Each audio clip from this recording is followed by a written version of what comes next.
Pourquoi le passé nous rend si nostalgiques? Parce que tu vis dans un monde plein de sexisme. Parce que la plupart des gens sont des hypocrites. Parce que tu te fais pas confiance et tu te compares constamment aux autres. Parce que tu ne trouves pas la faille. Parce que tu ressasses constamment le passé. Parce que c'était si bien avant. Parce que tes émotions en ont assez d'être renfermées. Parce que tu ne veux pas changer. Pourquoi continuer à vivre? Parce que la vie ne nous donne pas toujours ce que l'on souhaite. Parce que le monde nous cache des trucs. Parce que tu veux faire le bien autour de toi.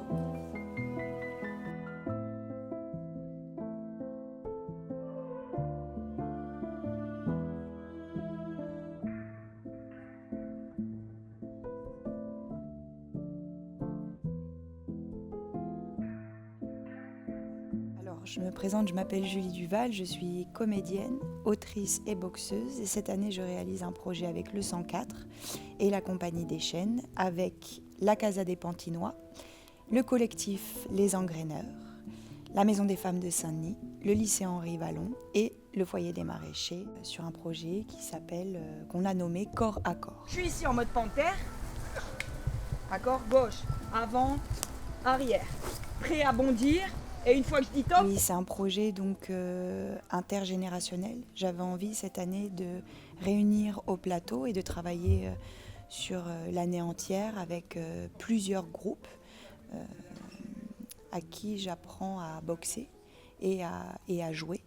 Et mon envie première, en fait, c'était de travailler avec chaque groupe, mais qu'à la fin, il y ait une petite restitution, on va dire un petit spectacle où tout le monde se rencontre au plateau et tout le monde, du coup, peut mettre en exergue, en gros, ce qu'on a traversé pendant 6 mois, en gros, ensemble.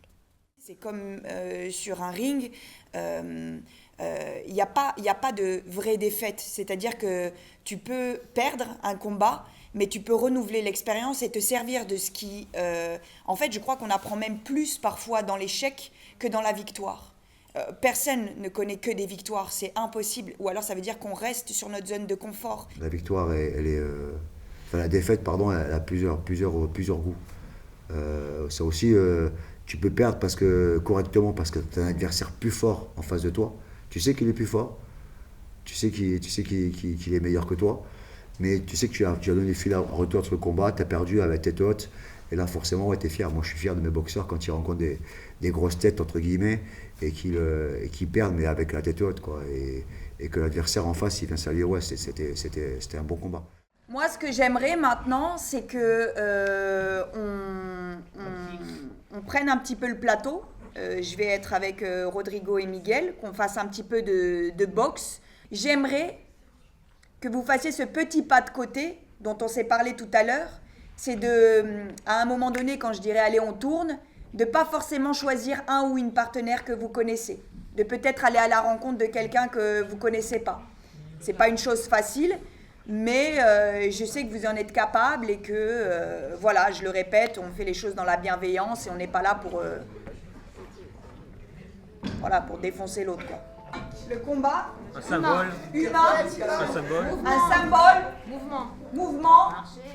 marcher, Une âme. C'est la une âme, Une réflexion. une réflexion, personnalité. une personnalité, La vie. la vie, La beauté. L'âme. love, L'âme. l'âme, conscience, Bébé. un bébé, Une évolution. une évolution, Un cycle. une douleur, Un cycle. un ressenti, un cycle, une âme.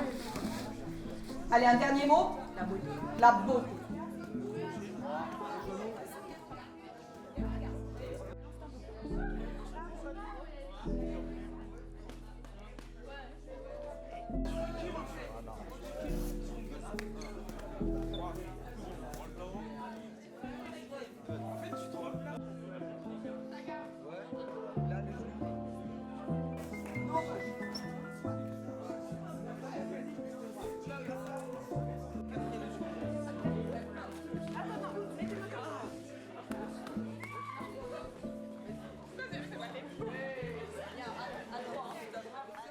C'est très intéressant parce que c'est vrai que au départ, les participants, les participantes ne voient pas forcément le lien entre boxe et théâtre. Et donc déjà, moi, je parle de mon parcours, de comment moi-même j'ai pu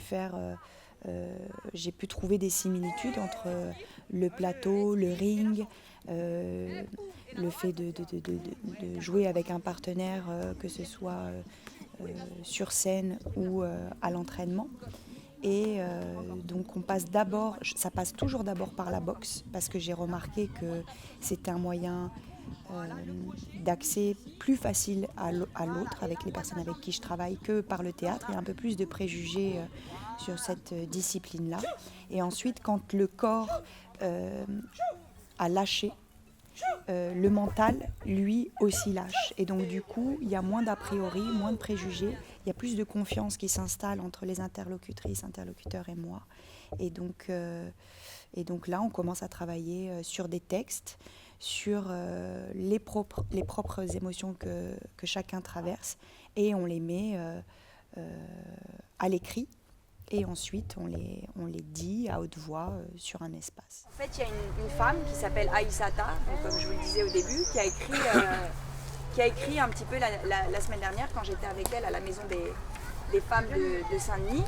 Et donc, elle a fait comme une liste de choses qu'elle avait à l'intérieur d'elle après une séance de boxe qui commençait par des pourquoi. Pourquoi j'arrive pas à être heureuse ? Pourquoi Et j'aimerais qu'on lise son texte tous ensemble. D'accord ? Déjà pour elle, parce que c'est pas rien de lire les mots de quelqu'un d'autre. Encore une fois, c'est pas les nôtres. Merci. C'est les siens. Je veux vraiment que ça fasse bim, bam, boum, comme à la boxe. Bim, bam, boum, bim, bam, boum. D'accord ? Toujours. Okay. Pourquoi je n'arrive pas à gérer mes émotions ? Pourquoi je me sens mal dans ma peau ? Pourquoi je n'arrive pas à faire confiance ? Pourquoi je me sens pas bien ? Pourquoi je me sens mal ? Pourquoi tu t'aimes ma femme ? Pourquoi j'ai pas pu voir mon père avant sa mort ? Pourquoi je suis trop gentille ? Pourquoi j'arrive pas à aimer ? Pourquoi ? Pourquoi moi ? Pourquoi je n'arrive pas à faire confiance ? Pourquoi je n'arrive pas à gérer mes émotions ? Pourquoi je n'arrive plus à aimer ? Pourquoi je me renferme sur moi ? Allez, encore. Allez les filles. Allez, jusqu'au bout. Allez, encore. Parfois, on échappe à plein de choses, on ne se rend pas compte ce que les gens traversent à l'intérieur d'eux. Moi, par exemple, on me dit « Putain, mais tu gères trop bien en plateau ». Je dis « Oui, mais c'est beaucoup d'années de travail et encore que j'en ai mal au ventre parfois de devoir être devant des gens, répondre à des questions, mais de moins en moins. Il y a quelques années, être là avec vous, j'aurais pas pu. Ça aurait été impossible. Vraiment, j'aurais pas pu. J'aurais préféré ne pas faire ça. Par exemple, comme ma mère qui refuse toute activité parce que c'est trop compliqué pour elle d'être regardée. Et je le comprends, je sais par où ça passe, mais je me dis quand même, je sais qu'elle en souffre beaucoup. Et c'est pas obligé, nous, on est entre nous, vous voyez. Déjà, d'être juste entre nous et de le faire entre nous, ça nous aide pour nous.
première fois, on a vraiment parlé beaucoup, on s'est livré sur nous-mêmes, etc. Elle a appris, on va dire, à nous connaître plus personnellement.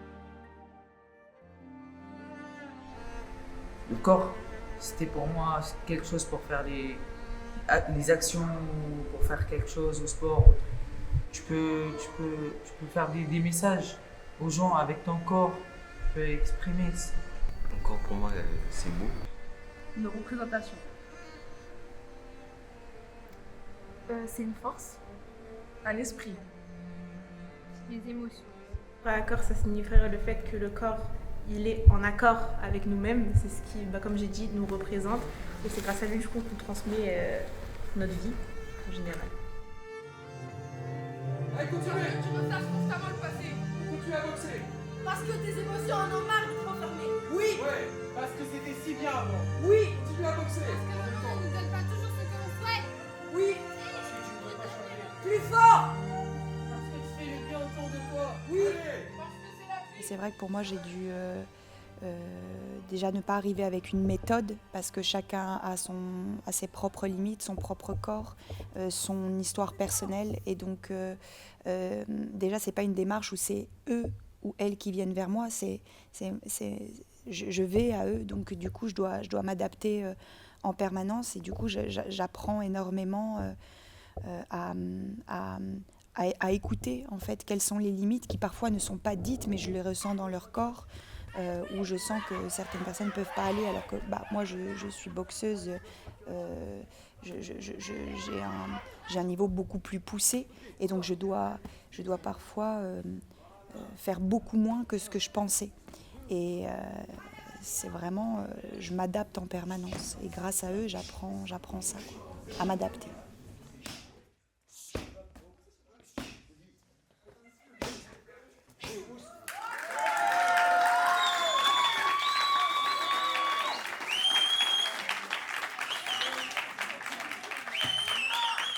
Bonjour tout le monde. Bonjour. Je suis contente parce que nous, on est combien handicapés aujourd'hui? 100%. Là. Moi, c'est pas grave. Je suis contente de connaître les adolescents. Ils ont du cœur, ils ont de la force, ils sont très humains. Alors que les personnes handicapées sont des personnes fragiles, mais ils aiment les jeunes, et moi aussi, voilà. Ouais, Nadia.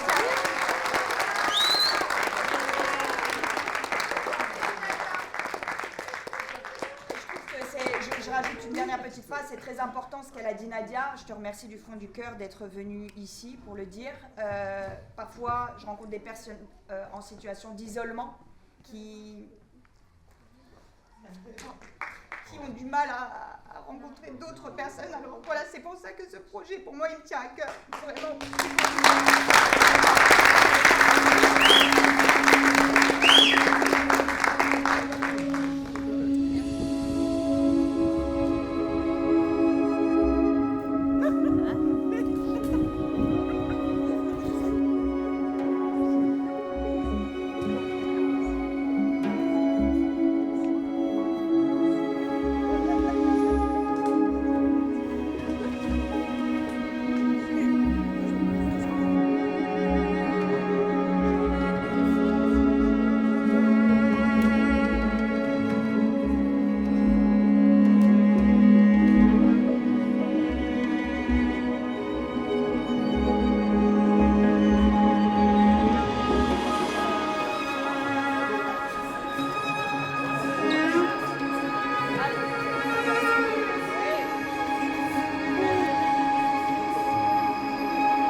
C'est bon, c'est dans la boîte.